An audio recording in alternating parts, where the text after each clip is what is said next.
If you have a smartphone, then I'm sure you might have used Google Map. So if you open the Google Map, the moment Google Map opens, it shows you the little icon on the map which tells your current location. But how does even Google find my current location? It's very interesting, right? It doesn't just stop there. It will give you the route which you are looking for. It gives you the traffic on that route, and it gives you the estimated time to reach there, and many more. So if you want to know what technology works behind the scenes or how Google Map builds this map, please watch this video till the end. If you goes back in the year 2000 or 1990, you will see people used to use the paper map, because at that time we didn't have smartphone. Also, we didn't have Google Map. Google Map was invented in 2005. So how difficult it would be for them to find out the route, right? Because the paper map doesn't update the routes as soon as there is a new road or the existing road is closed. So if you fast forward it to today, you will see the moment you open the Google Map, it not just gives you your route, it gives you the various different options for you. So there are a lot of other information they provide. Let's first find out how Google built this map. So this map is nothing but the world map, right? So these maps are nothing but the images. So it's images which they collect and put it together and make it like a world map, right? But how they collect these images? So there are various ways they collect the images. Their main source of collecting images is using the camera. So they have high configured camera, which is 360-degree camera, and they put that camera on top of the car. So the car moves through the road and start capturing the images around the road. So that is one way they capture the images. The places where the car can't even go, those places they put the camera on the back of the person, and the person can walk through the lane and it can take the picture. Likewise, they put the camera on top of even animal, and they put the camera wherever possible ways, and by these ways they capture all the images around the area. And last but not the least, they take the images from the user who is using Google Map. What about other views? Google has satellite view, Google have 3D view, Google have bird eye views, right? So for that they uses different technique. So for bird eye view they uses helicopter. For the satellite view they uses the satellite images. So all these way they capture the images. So once they capture the images, they have to put the images together, right? So there is a process called image stitching, so which is done through the software. So they will put these images and the software will do the image stitching. So the moment they do the image stitching, so it will look like a layout, right? And that's how they build the whole layout of the images, and that's how you see the layout of the map. Once they stitches these images, then they go for removing the distortion. So when you are taking the pictures on the wheel, right, there will be a lot of distortion, there will be a lot of blurry effect. So what they do, they have a process where they remove this distortion so all the images should look like same. So once they remove the distortion from the images, the next thing is they do a process called photogrammetry. What does they do? They find out the overlapping images. So as the images overlaps, so they have to remove those overlapping part, right? So while they are removing this part, so they also find out a lot of details from those overlapping part, such as a lot of objects or the distance between the two objects.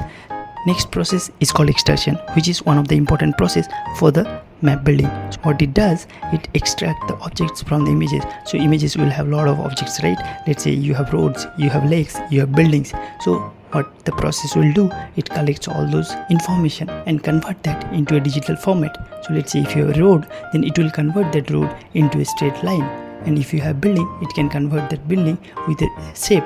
So that's how they collect the information, and that digital format gets stored into the Google's database. Same way, all the other images also would be stored in the database. Once image they extracted, so we're done, right? But wait, so you see these images is having a lot of 3D looks and all, right? So how does that happen? So what Google does, there is a process called LiDAR.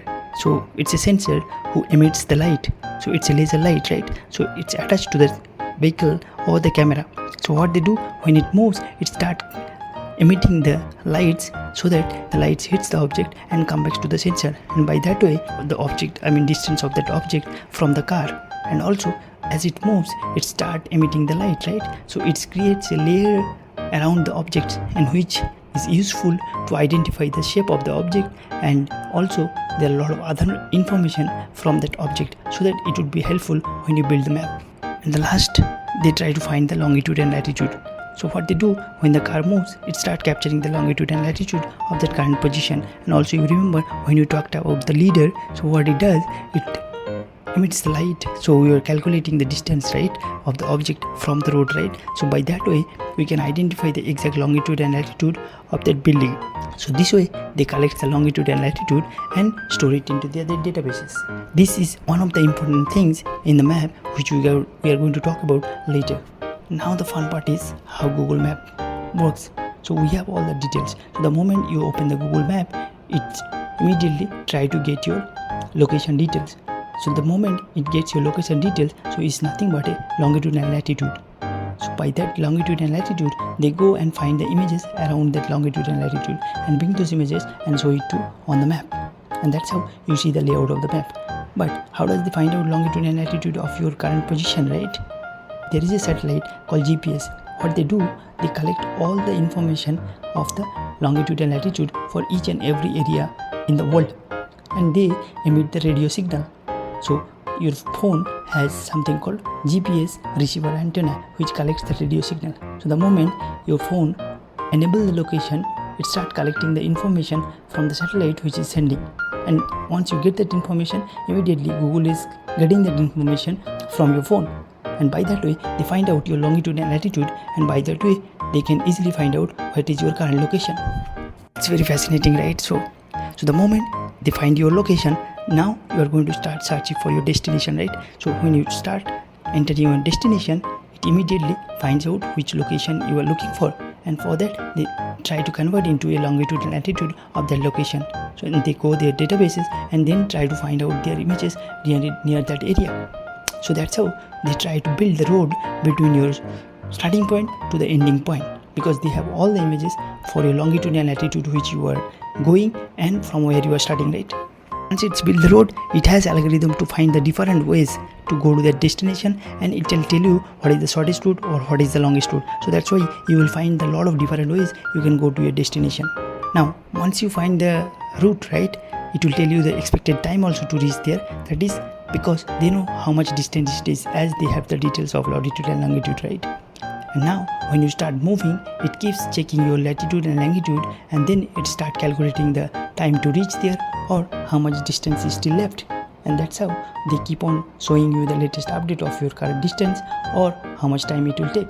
So now we know how the road is built, or how the estimated time is calculated, how the distance is calculated. But we missed one thing, is about the traffic. So how does the Google know the traffic, right? So they first collect the information of the traffic points.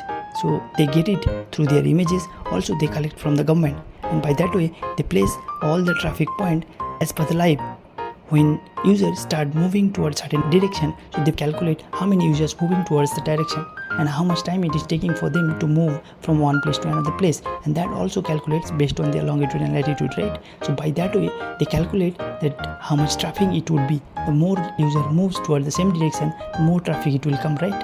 And apart from that, they also have their previous data, like let's say they have 5 years data what is happening on that route and during that time. So they also compare the data with the current data, and by that they come to a conclusion, so how much traffic it would be and how much time it will take to reach there. So that's how they find the traffic details, and that's how they provide you the same. Now you have a high level idea how Google Map works. And if you have learned something from this video, please don't forget to share, subscribe and like my channel. And also don't forget to put your comment if I miss anything. Thanks for watching.